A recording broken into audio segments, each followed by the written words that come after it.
Welcome to another episode of the Plutus Awards Podcast. Our community is filled with hundreds of stories from creators and entrepreneurs just like you. And through this show, we share these stories of challenges and successes, from bloggers to podcasters to writers, speakers, and more.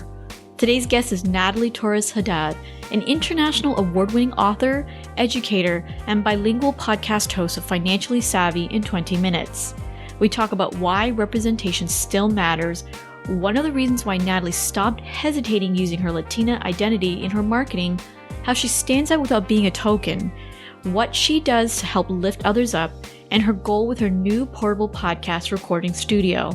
Let's dive right into my conversation with Natalie. I am legitimately excited about today's topic. When you had mentioned in our very brief interaction before recording about standing out without being a token, I was like, yes, I'm a little hesitant to refer to myself as an Asian American for fear of that being my only identity, so to speak, in the personal finance space. So I'm curious about, what do you mean by that? Like, how do you stand out without being a token? What are some ways that you have marketed yourself, so to speak, in this space? You know, it's such a difficult subject. I'm sure for you and I, being women of color and being specific genres, I still have a challenge with it. So I don't have all the answers, but what I've learned to embrace and then at the same time to address in a way where I'm making my point. So I've been doing this for a while. Everyone knows me as Financially Savvy Latina. And so obviously any social media, business name, the branding has become Latina at the end, right? And it didn't always start off that way. Financially Savvy in 20 Minutes is the podcast, the book, and I've had this since 2012. And when I first started teaching financial literacy workshops, it was never around the subject that I thought I was going to be catering to Latinx or Latinas. It was just dealing with those that had student debt, because I was one of those. And so it started to catch on with other universities that were hiring me. They'd reach out and say, hey, we heard about your workshop and we think it's great that you're Latina. And the funny thing that came about, I think this was back in 2009, someone was like, oh, you're that Financially Savvy Latina, because my book name was way too long, Financially Savvy in 20 Minutes. And so it just kind of caught on. And for a while, I was very hesitant with that. I didn't like that, because here I thought I'm still always the token one at conferences, on panels, workshops. Even now that I look back on certain conferences, sometimes I am the only woman of color, let alone I'm definitely sometimes the only Latinx. And it's lonely, it's difficult, it's frustrating. But what I started to hone and say, I will embrace the Financially Savvy Latina because representation matters. And for me, that's partly why I started doing what I do now. It's because I felt very alone in talking about money. And within our cultures too, it's a very taboo subject still. So I wanted to show that, hey, here's a Latina who's talking about really important topics, not only from my experiences, but my clients' experiences. And embracing that allowed me to do two things. One, to separate myself and stand out. And that's what any business person, that's what an entrepreneur, that's what anyone really wants to do, right? Be unique and authentically be yourself. So it allowed me to embrace that part of who I am. But the second thing, I felt like it allowed me to just say, you know what, I'm not going to deny who I am. And being a token person, a lot of people don't always see that, especially if they're not people of color, right? I always hear people say, usually they're not people of color, they'll say, oh, I don't see color. I'm like, well, then you don't see me. You don't see that I am a person of color. I also happen to be an immigrant. I was born in El Salvador, but raised in LA most of my life. And I felt the lack of representation is what also holds us back. So embracing that, and also understanding that there's still a lot of transitioning happening, especially within the last 2 years, especially during a pandemic.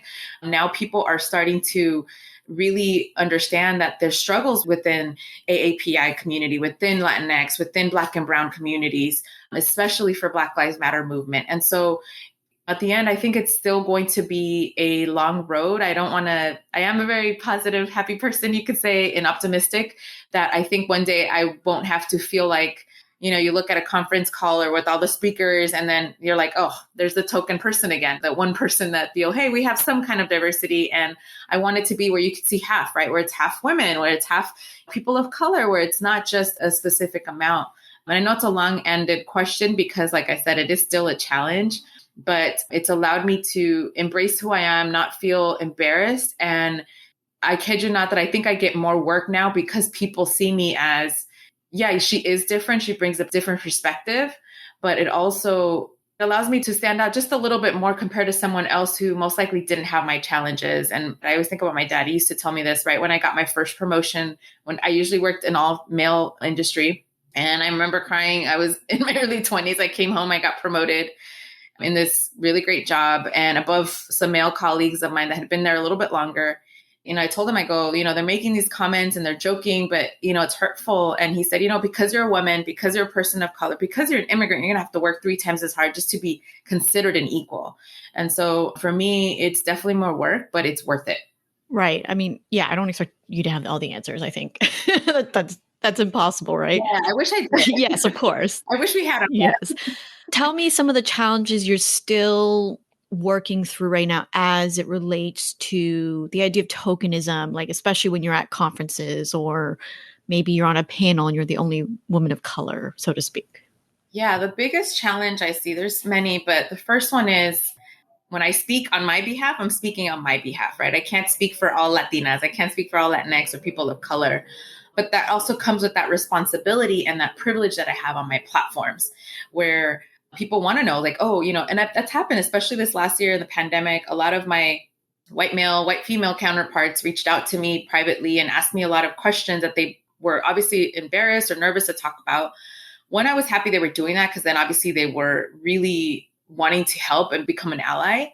But it was kind of those moments where I'm like, yo, I'm already overwhelmed with my own emotions. And now I have to educate you when I don't need to really. You can look it up.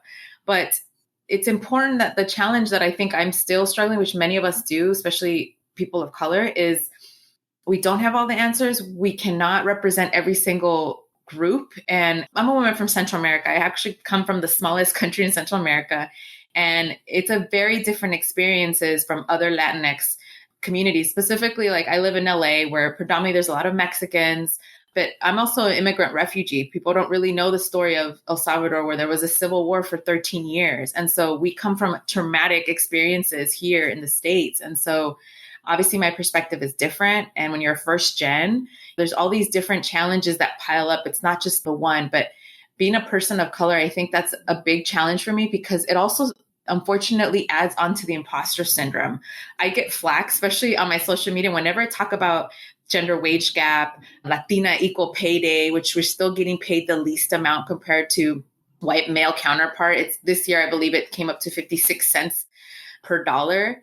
And I think that's the most frustrating part where we're still trying to be seen as an equal, but the challenge is we're just not. Obviously, the imposter syndrome is already there. And then it adds on more when we are hired for conferences, when you are the token speaker, technically for a particular community. And you think, would if they hire me if I was a white man? Or if they hired me if I was, not this particular box that they could check? And for me personally, it started very early on. I worked in most companies. I was usually the only person of color. And so that was extremely difficult. And in college was the first experience where I started to really feel that, not necessarily just racism, but definitely alone and trying to navigate it. My degrees are in finance and international business. So most of my classes were mostly male. All my professors were white men. So, it's definitely a difficult thing to talk about. I'm afraid to bring them up sometimes at conferences. They'll ask me like the question of like, hey, from a woman of color or from a perspective of an immigrant, or how do you answer that? And for me, sometimes I'm like, I just want to be asked on my expertise, financial literacy, or asked on this particular, not necessarily seeing me. And I think that's something you and I had this conversation prior where it's like, the challenge is, do I want to be seen as, or use that always saying, hey, I'm a Latina. And I honestly probably didn't start using that until about 5 or 6 years ago. I really started honing that, especially in my media kit. And my agent was like, hey, you are Latina. This is very rare still in the finance community. So use it and get paid for it too. And I think that's something that has elevated other women of color. And then if I could share with you in a little bit, but I reach out to other women of color to hear what their experiences has been. I posted once how well I did 1 month. And I actually reached out to one of my girlfriends, very well-known Black American women who is badass. And I asked her, what was the response when you shared this? And she's like, do it. It's needed. You're definitely going to get trolls still. But she's like, they need to see that this is possible. And specifically for your group. And for me, I was like, you're right. If I were to see someone like me back in the day, I would have like, this would have motivated me, as opposed to being the first. It can be tiring, but I want people to start thinking tokenism is something that hopefully will be of the past. But if you're going to be that token person, use the responsibility, use your platforms and knowing that you have that privilege, and then make sure you're getting paid equally, because we see a lot of conferences till this day that are still not paying, especially women of color, when they should be. Yeah, I do want to get back to that conversation. I think that's I would love to get back to that conversation. But before that, you've alluded to it, and I'm curious to hear more specifics in terms of when someone asks you a question, you feel like you're representing the entire group. And I can definitely relate to that. And many people, women of color especially, can relate to that. Conversations I've had. How do you deal with making sure you're emphasizing a nuanced answer, right? Like I'm only one person. I can speak from my experience. I don't represent everybody in the Latinx or the Hispanic community or whatever. So I usually try to disclose. So for example, for conferences when they're catered strictly just for financial purposes, I always disclose like, hey, I'm not your personal CFP or CPA, consult with them. And from a Latina experience, right, I try to give them usually the bio, when they introduce you, they'll say a little bit so people kind of understand where my perspective is. But I try to incorporate that and say, hey, I know I'm a very selected few that has accomplished certain things, right? I'm also part of a very small group. Like I'm a stats person. So for Latinx, there's less than 4% that hold a master's degree in the US. And I'm one of those, right? And so when we start to really see the statistics, it starts to really, I think, tell the story where it's like, man, that means most likely I can get paid more. I can ask more because I have these particular credentials. I've also been in school a lot longer than most. I use it as a way to feel when someone tries to, and this, I'm sure this happens to you, Sarah, and I know I talk to a lot of people all the time, that especially that are in the financial influencer space, will say, oh, so-and-so company wants to work with me, but that they said they can't pay my rate because they can find someone that will be able to do it for much less or free. And luckily I have an agent, but I like saying that myself. I'm like, that's fine, go with them. They obviously most likely brings different content, but I have the credentials, I have the degrees, I have the experiences, I definitely have the platforms. Just a few years ago, I became a 2-time TEDx speaker on the subject of financial literacy. And there's very few Latinx on that platform, let alone Latina women talking about finances. And my credibility is over 20 years of experience. So for me, kind of honing down on and letting people know I'm coming from a very unique perspective. I know most Latinas don't have those platforms or, those privileges. So obviously I'm coming from that disconnect, but what I think helps and helps me connect with everyone else in the audience, it doesn't matter if they're not people of color or women, is that I could tell them that I have a very similar background to many of them when they say, they graduated with debt or, they're the first to do this in their family. There's a way that we can still all connect. And I always remind people, especially when it comes to on the terms of citizenship. And I'm like, I'm a global citizen first, and then an American citizen, and then immigrant, all these things. So for me, I always try to tell people we are all in the same boat. We just need to make sure that we speak on the terms where we can resonate with each other. But it's still it's a challenge because there's always people that take my information different. And I try to disclose that. And I think if people would disclose where they're coming from, it makes it a little bit easier to share our perspective. But I mean, it happens. I think the last conversation I had on a video that went viral, it got over 2 million views. Most of the hate trolls that I got on there were nothing to do with my content. It was go back to your old country or, very racist terms. And I think as women of color, that's the hardest part, is that we're putting ourselves out there.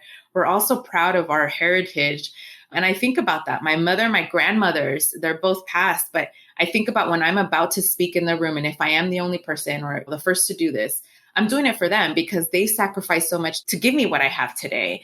Kamala Harris said it once very well. She's like, if you happen to be the only person in the room that looks like you, just know that you have an entire community behind you outside of that room. And so for me, that's what gives me the drive to say, I'm going to speak up for some of these injustices that have been not just directly affecting me, but my community, because no one else will speak up or no one else has the platforms that I do. Right. So it sounds like it's recognizing your responsibility and being really intentional about how you express whatever it is that you're doing, whether it's social media, a speaking gig, or blog post or podcast episode. Yes. Even though as intentional as it might be, I meditate every morning, I journal, and I try to figure out how can I be the best tool out there to let people know these are the tools we have. This is what we can to create a better community. I'm always honest and say, this is still a challenge, right? It's being able to properly use what we have and be okay with, you can never make everybody happy. And so I think that's something that I've learned to hold on to, where it's like, this isn't about thousands of people that might read it or see it or, whatever video. It's that one person that needs to hear this message, that they can do it too, or that they're not alone in this process. So I think that's always the best advice I always get from other people of color. They're like, just do it, because, there always has to be a first, and, it's not always the best feeling, but it's better than just staying quiet. Yes, agreed. So speaking of community and challenges, just going back to you speaking to your friend about whether or not you should post what you made in that month, what are some ways that you gather community around you in terms of like, here's my challenge, how do I approach this? Or I want to celebrate a win and I don't know who to tell this to. Like, obviously you talk to more than one person. So how do you go about being so open with your experiences in business, basically? In business, it's all navigating what's your boundary, right? So for me, I try to be as vulnerable as I can be, because I believe when I am raw in that sense, people can see the real me, as opposed to what we call insta happy, right? It's like, sharing those difficulties, or like recently I just posted, hey, this took me 22 years to get to this particular designation, and it wasn't easy at all, right? So the best tips I can tell people is having a group, right? Having your tribe of, whether it's people like you or not, but like are going to cheer you on regardless. And so reaching out to a few of those women in my group, and I'm like, hey, I'm thinking about this. Any suggestions, or, how was your experience? I think that's helpful, because even if it's not the exact same post, you could say, or sharing, it kind of motivates you, like, hey, this is something I would love to hear, right? And for me, I always ask myself that question. If I were that person on the other end, would I want to know this information? Would it have been helpful for me? And if it's usually yes and yes, and that's when I decide to post it. When it comes to business, I also am really careful on what I consider within my boundaries. My boundaries are different than everyone else's, right? And so I always hear the term, don't include politics in your business. And I hate that, because for me, I'm like, this is a platform I have because of my business, first of all. And I feel like I am a walking political issue, right? Controversy in all different areas. And so I think that's one, helped my business, and that's also hurt my business at times too. But I think if we start having those conversations that are considered difficult with our business, also that helps us stand out from the rest of the group. So, I mean, not necessarily as a token, but what makes you different. And for example, I was hired to be myself on a commercial and talk about financial literacy to adulting millennials. And I love that. And they reached out to me because they saw me speak on a panel with other group of women. And they're like, we loved your story. We loved how you mentioned the difficulties it was to be where you are today. And being raw, that sense that I would have never probably gotten that spot. And when I went back to some of the panelists, they're like, how'd you get that, by the way? And I'm like, oh my gosh, it was that day that we all spoke. And I was extremely raw. I had talked about my mental breakdown, my mental illness, and all these things that I would have never thought about sharing that. It took me about 8 years after I had my own mental breakdown to share with others, like, hey, this is a real issue. And since then, it's still not easy to talk about, but that's allowed my business to grow as well, because people are like, you know what, her story is a little bit more impressive as opposed to someone else that's teaching the same thing. And I think sometimes I think about, like, the Olympics is coming up. I prefer the story of the underdog, where they're like, oh yeah, they broke all their bones, but they managed to come back and, and win some type of medal, as opposed to maybe the person that won the first medal and they're like the third generation Olympian, you know what I mean? So for me, I think being raw within your business and explaining to people what the process is, I think people are willing to support local as well as smaller businesses, because they know that they're being honest about, like, hey, you know what, we had to let go of an employee, or hey, we had to hire someone new. And so things are different right now for us. I know, especially in our country, we're lucky enough that we are big on supporting local small businesses. And sometimes we're too afraid to say that. And, people feel like they have to say, oh, I'm doing so well that I got a brand new car. And it's like, no, I like to tell people I've had an old junky car for a long time, because I'm reinvesting that in my company and the people that I work with. And so being raw is not a bad thing, but figure out what your boundaries are and ask yourself that question. Is it meeting my values? Is it going to help everyone? Am I representing my company in the best way? Because that's truly one thing too. I get so many emails for like to become a brand ambassador or to get hired to do some campaign. And there's a lot that I usually say no to because they don't align with my mission. If they don't hire any women, if they don't have women of color, people of color, period, it's obviously that thing where I'm like, I'm not practicing what I'm preaching. So understanding if a person's listening to this, what are your boundaries? What are your limitations? What is it that you want to make sure it aligns with your goal and your mission and what you represent? Because I guess you could say, yeah, your brand or your reputation is something that took you years to build. And I value that very much. What would you say is a specific value that you have in your business, and what are the ways you express that? I think one of the values is, I think it kind of goes along with the brand is, I always say at the end is like, have fun, be fabulous, and financially savvy, right? And sometimes I'll throw in the frugal part too. But is it all those things? I started talking about financial literacy when no one was talking about financial literacy. I've been in the space since 2007. And I was a financial literacy advocate. That's what I'm an advocate now, but a facilitator. And people are like, what's that? And I'm like, I teach workshops on this subject. And so now, because of social media, we're starting to see a lot more people coming up and presenting similar ideas. But I think for me is, how do I make myself different, right? How do we stand out with our company? Even with our podcast, we recently did this pivot. We just celebrated 5 years, and it's a bilingual podcast, which we pivoted about 3 years ago. And now we decided to do this mobile podcast. It's called The Savvy Trailer. And it aligned with our mission to have fun, right? How can we still be fabulous, but how can we teach people about financial literacy in places usually that don't have access? And not to say people don't have access to podcasts, because you can download it for free on apps, but most communities are still don't know really what that is, specifically Black and Brown communities. And an event that we're coming up is basically people will get to see what our podcast studio looks like within the trailer and get to record with us or just be the audience. But it's a teaching mechanism, right? So when it comes to people figuring out what your values are with your business, it's like, are you aligned with those questions you always ask yourself? And is it different than others, right? Because nobody wants to be having the same podcast as everyone else does, right? It's being about unique, being authentically yourself, but also being able to pivot because, the moment one person comes up with one podcast, guess what? There's probably gonna be 5, 10 other ones that are extremely dissimilar, right? So I think that's something that I always remind people, and myself especially. It's like, how can I still stay true to what we want to do here and build, but be able to pivot? Because being able to pivot specifically when things aren't going great. And so even when they are going great, you want to have some kind of a change because it can get pretty boring, and longevity is the key, especially in business. Hi Plutus friends, it's Sherry Ann here from the Plutus team, and we are excited about our upcoming Plutus Impact Summit. This event is free and will be virtual on July 23rd and 24th. To celebrate, we are having a weekly scavenger hunt question that will be announced during our podcast, and all the answers can be found on our website, plutusfoundation.org. We will randomly pick a winner for a $100 Amazon gift card and announce them during the summit.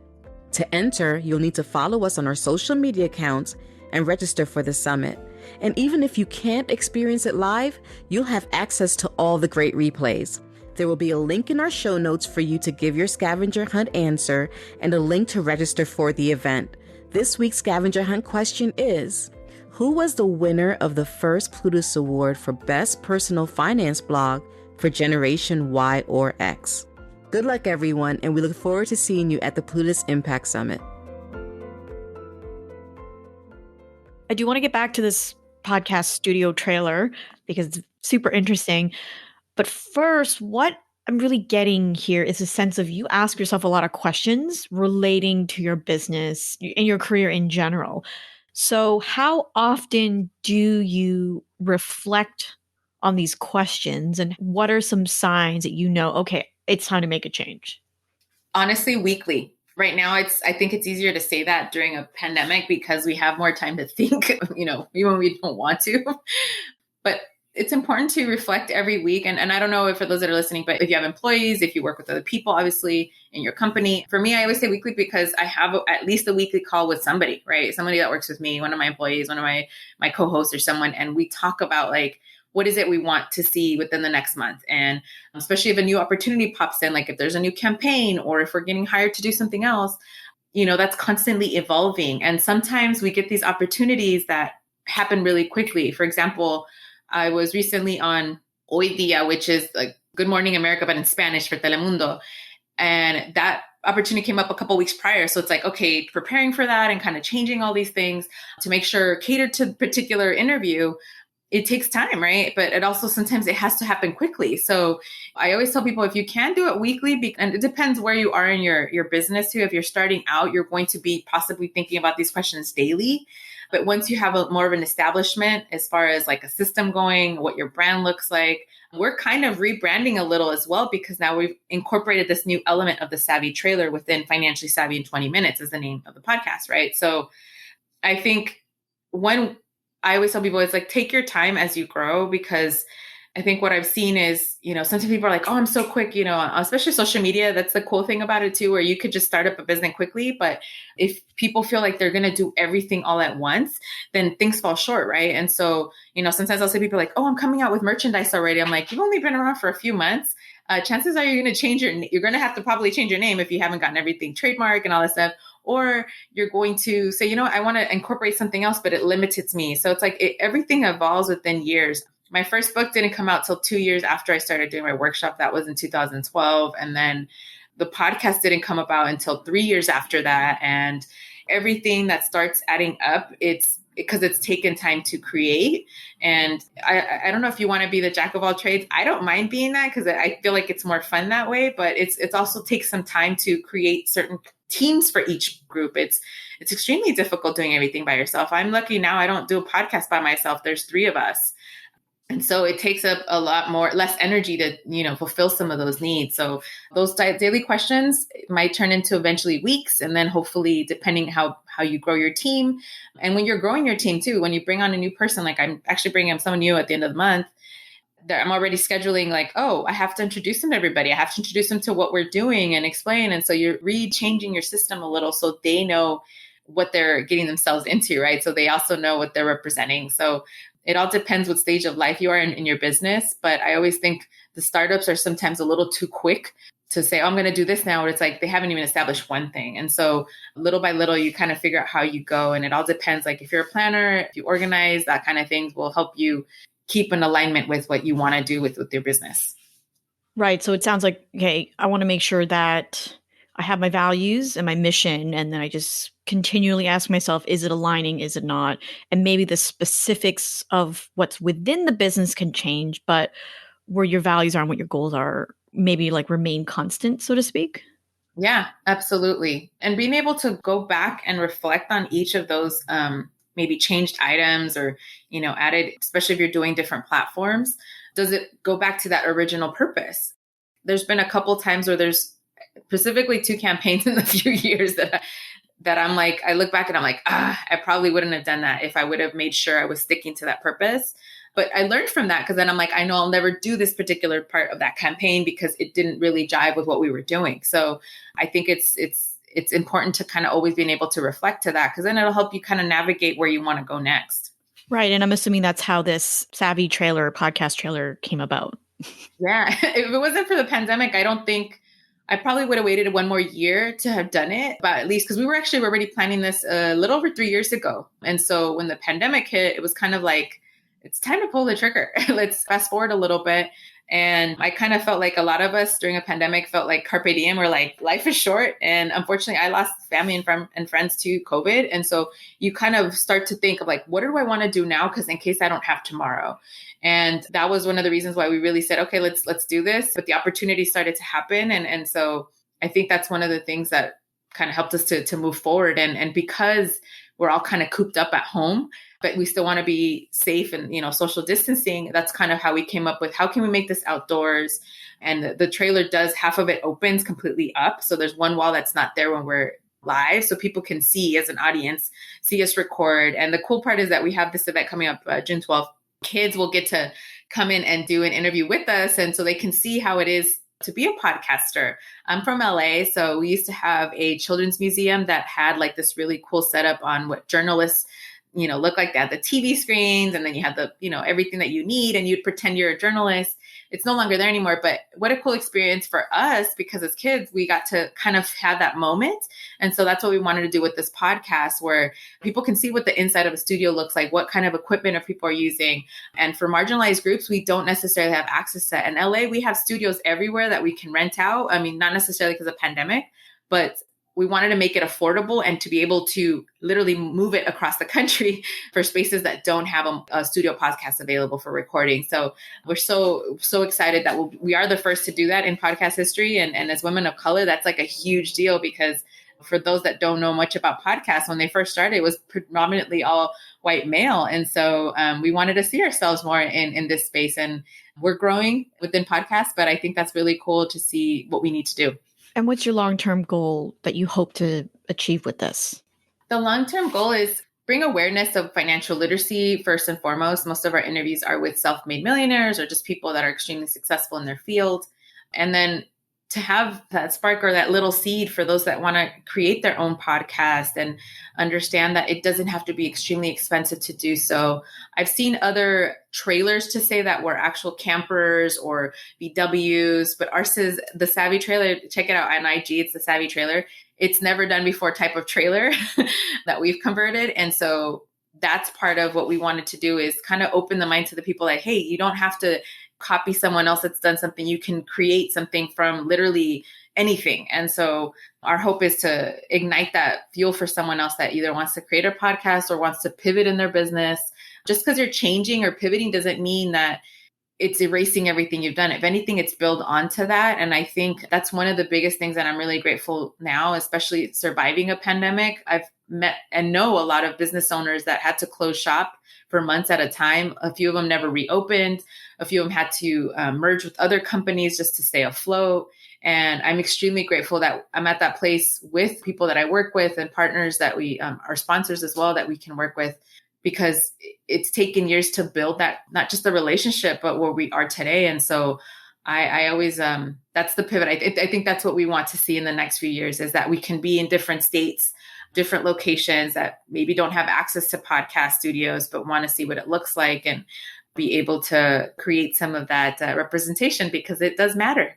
Right. And speaking of representation, what is your long-term, or I like to say 5-year goal in terms of that? I'm such a dreamer. So that's a great question.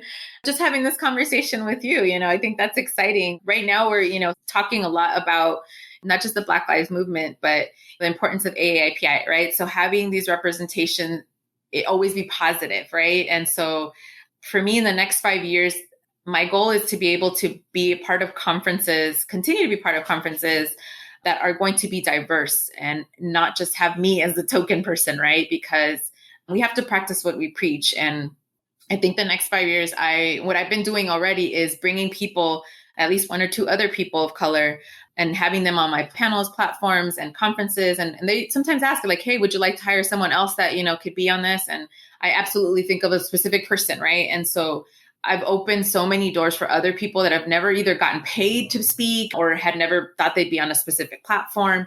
And it's because someone did that for me too. I had a lot of white male mentors. I was really lucky that most of my mentors taught me as much as I could. And especially when you're in a finance industry, mostly male dominated still, I was fortunate that I had some kind of help in that sense. So I want to do that for others. And I think in the next 5 years, I know that's going to be a goal of making sure that I have enough of that mixture, you can say, that diversity we want to see. And also to let people know that I don't want to be the token person either. I want to be a positive representation, and also to hopefully get rid of some stereotypes. As a Latina, I just saw a comedy the other night with my husband, and it's unfortunate, but stereotypes, I always hear people say stereotypes tend to be true. And yeah, sometimes it is. And sometimes it's just literally a stereotype. And so I want to educate people on what our Black and Brown communities look like. I grew up in Inglewood, California. So diversity was, you didn't think anything of it. I never felt like a minority because everyone around me had looked like me or had similar backgrounds. And so until I started traveling a few years ago for work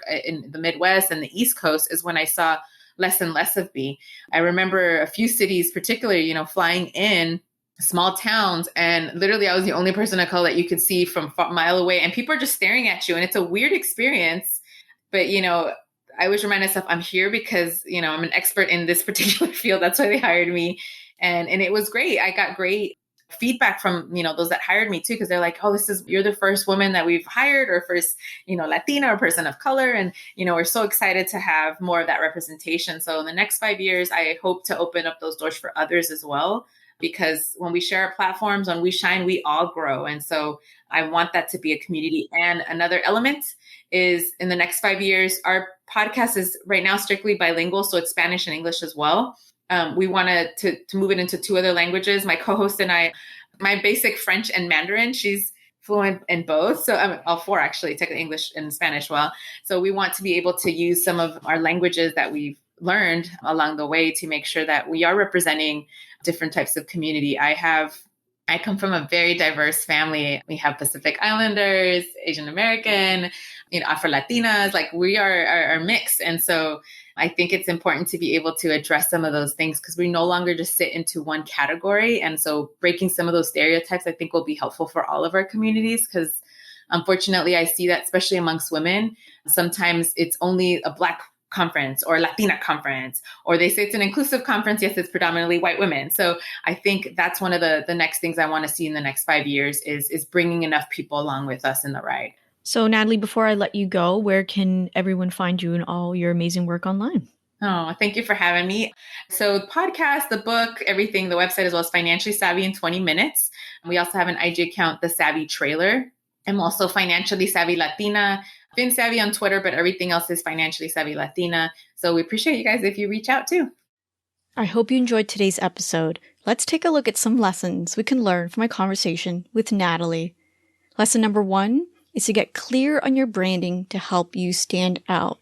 In Natalie's case, she was a little bit hesitant in the beginning to call herself Financially Savvy Latina. And that's okay. Whatever you feel comfortable with your branding is fine. But if you notice that people are responding to something that you're doing, go with it and see where it takes you.